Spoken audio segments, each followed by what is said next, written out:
Hi, I'm Christine Herman of Herman's Quality Meat Shop in Newark, Delaware. Welcome to my YouTube channel. Tonight we're going to be talking about some of my favorite grilling meats. Are you ready?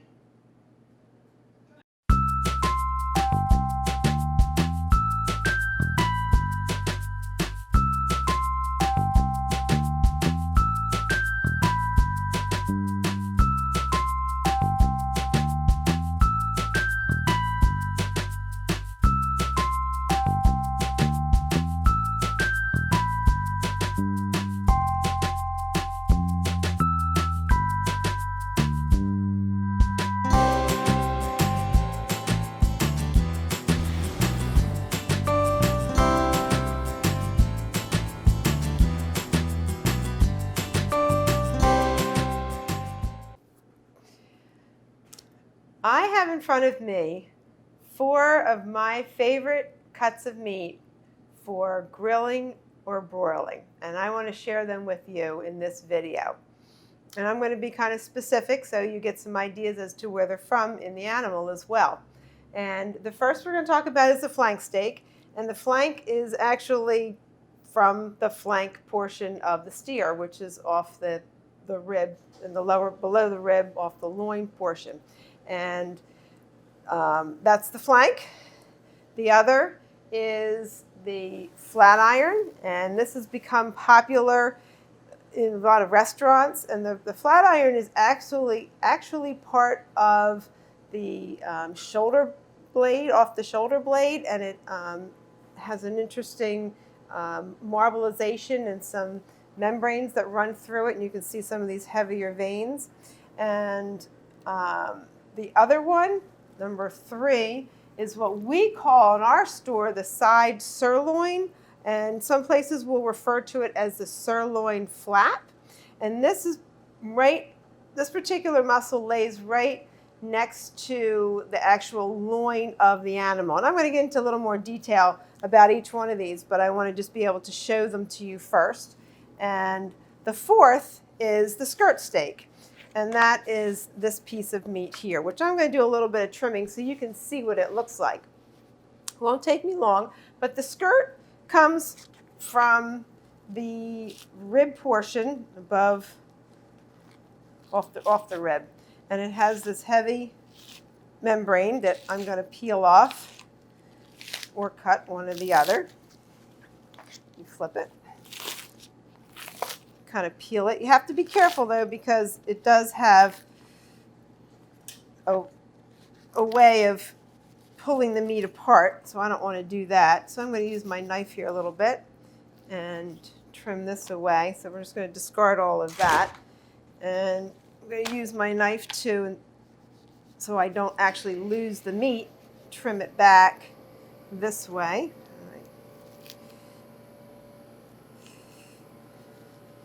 Rid of some of this heavy stuff here. And this one has some aging on it, which I will show you.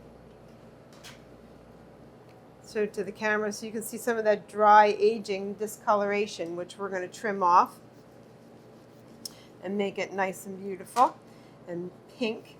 And each one of these particular pieces of muscle all lend themselves well to a marinade. And one of the reasons why we marinate is because it's a less tender piece of meat that needs a little bit of help with the marinade to break down the fibers so that it becomes more tender. And good marinades usually include some sort of acid, either like a vinegar, soy sauce, Worcestershire sauce, something like that, which helps to break down those fibers so that the meat becomes more tender. And also, of course, to impart flavor, whatever that flavor is that you would like. And you can see how I'm just getting this nice and pink and cleaning that up.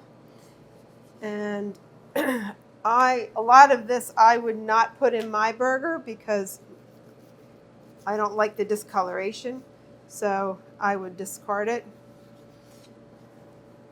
just so you have an idea, as we've talked about our ground beef in the past. So each one of these has their own muscle structure, but similar in their own way. And I'm going to be a little more specific with that in just a moment now that I've gotten this trimmed, and I can give you a little better idea of what that looks like.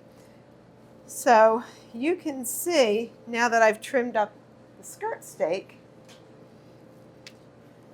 a little more what that looks like. And I'm sure many of you are familiar with the skirt steak, as it's great for fajitas and tacos. That's a very popular recipe.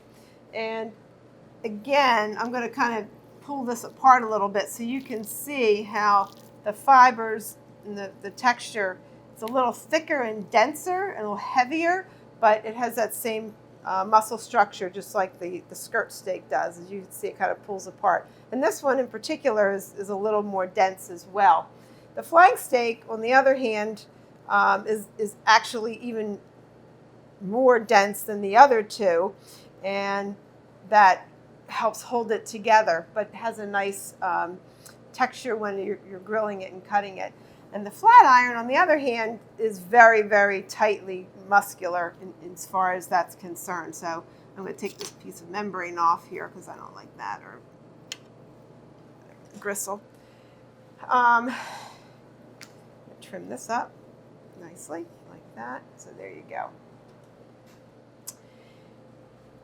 So as far as the marinades are concerned, anything with, as I said, Worcestershire sauce, I can never say that word, soy sauce, olive oil, any kind of vinegars that you want to add to that, seasonings with anything from, pick it, salt, pepper, oregano, you decide. They all will lend themselves well, and I would say marinating something like any one of these for anywhere from 3 to 24 hours would be a good time frame, because that will help, again, break down the muscle structure.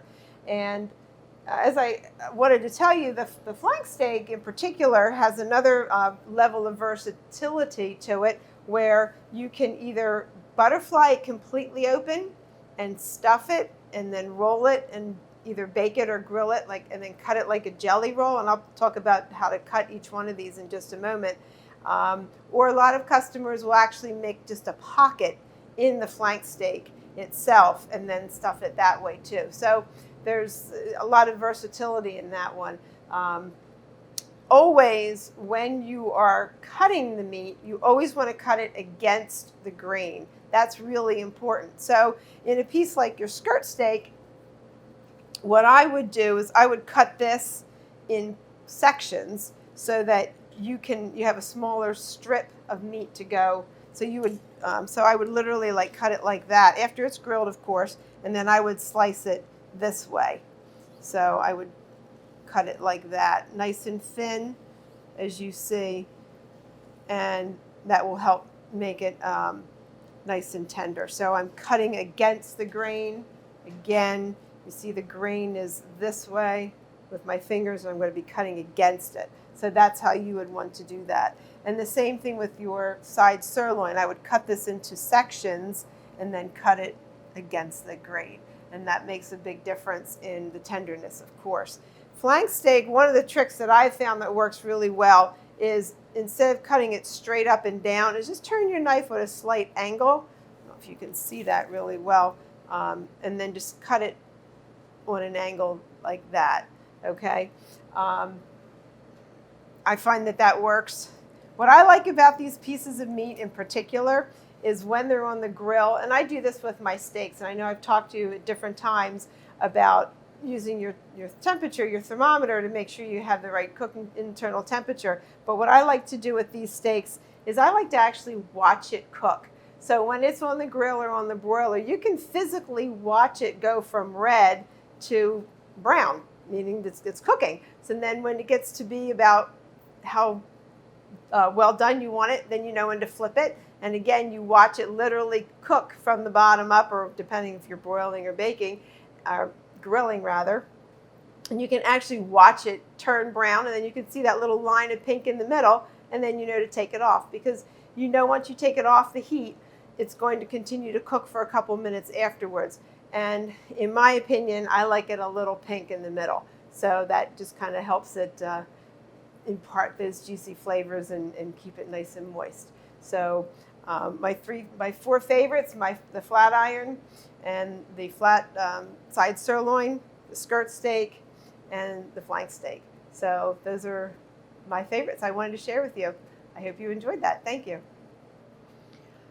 Summertime and grilling always makes me think about fresh fruit and vegetables, especially watermelon, cantaloupe, and any other kind of melon. And my little kitchen tip today is something that may seem obvious to you, but it took me a couple years to figure out on my own. So you've seen this cutting board before. This is my fruit and vegetable cutting board.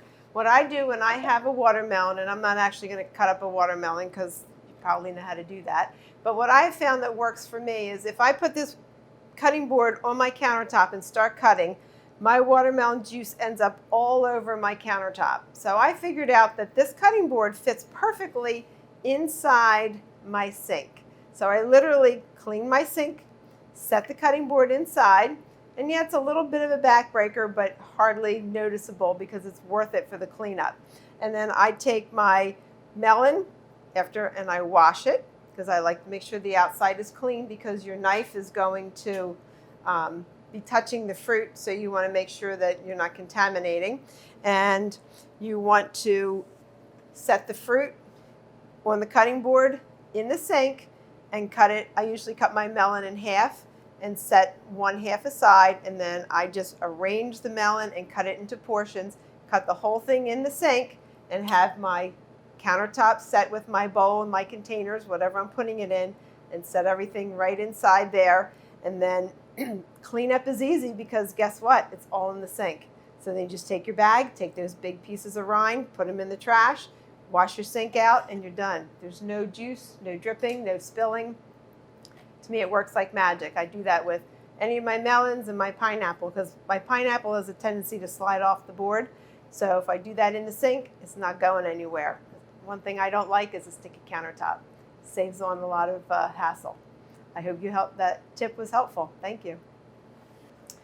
Whether you are making tacos, fajitas, or making dinner for four, I've got the perfect grilling meats for you right here on my block.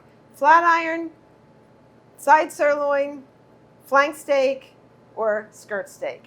Any one of these are an excellent choice for marinating, grilling, or broiling. I say take your pick, because each one of them is going to do the perfect job for you. You have to just pick out however you want to marinate it, and off you go. I hope you enjoyed this video. We hope that you will like and subscribe to our channel, and feel free to comment below. Thank you very much. Christine Herman.